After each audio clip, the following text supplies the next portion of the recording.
لە مافی ڕۆژنامەنووسان لە ساڵی 2009 لەلایەن لە شاری کەرکووک بە ئامادەبوونی قوبات تاڵەبانی جێگری سەرۆکی حکوومەت هێرێم سنتەری میترۆ بۆ داکۆکیکردن لە مافی ڕۆژنامەنووسان راپۆرتێکی لەباری ڕەوشی ڕۆژنامەنووسانی کەرکووک پێشکەش کرد.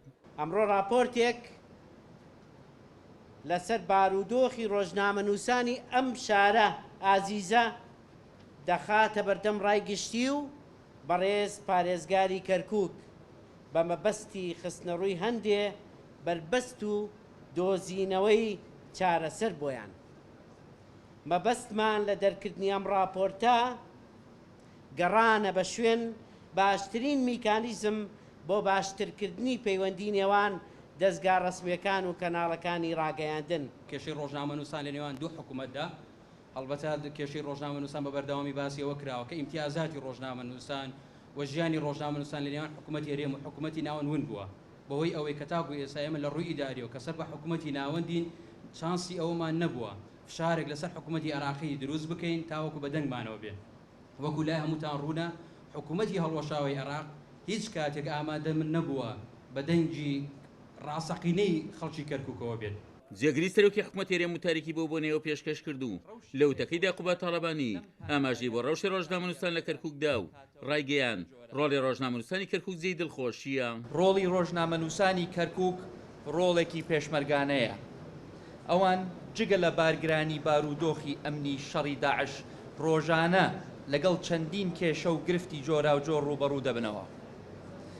چ میدیاکاران و ڕۆژنامەنووسانی کەرکووک و چ ئەوانەی شارەکانی تری کوردستان ئاوێنەی واقعی ژیانی کۆمەڵگای کوردین. یەکێکن لە کۆڵەکەکانی ژیانی دیموکراسی بۆیە هەمیشە جێگای ڕێز و ستایشن.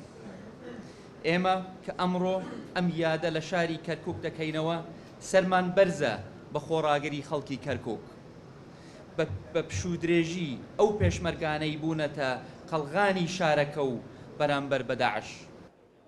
پارێزگاری کەرکووکیش پشتیوانی داری شارەکەی بۆ باشکردنی ڕەوشی ڕۆژنامەنووسانی کەرکووک دەربڕی و وەڵامی بەشێک لە سەرنج و تێبینیەکانی ڕۆژنامەنووسانیشی دایەوە.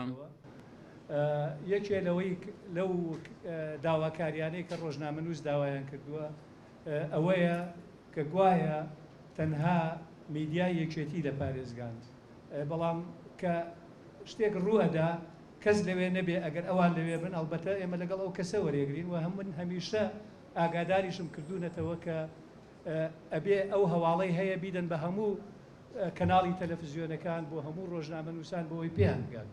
وەک سنتەری میترۆ بۆ داکۆکی لە مافی ڕۆژنامەنووسان ئاماژەی بۆ کردبوو مەبەستی راپۆرتەکەیان هەوڵێکە بۆ باشکردنی ڕەوشی ڕۆژنامەوانی لە شاری کەرکووک. عومەر غەریب، کورسات نیوز، کەرکووک.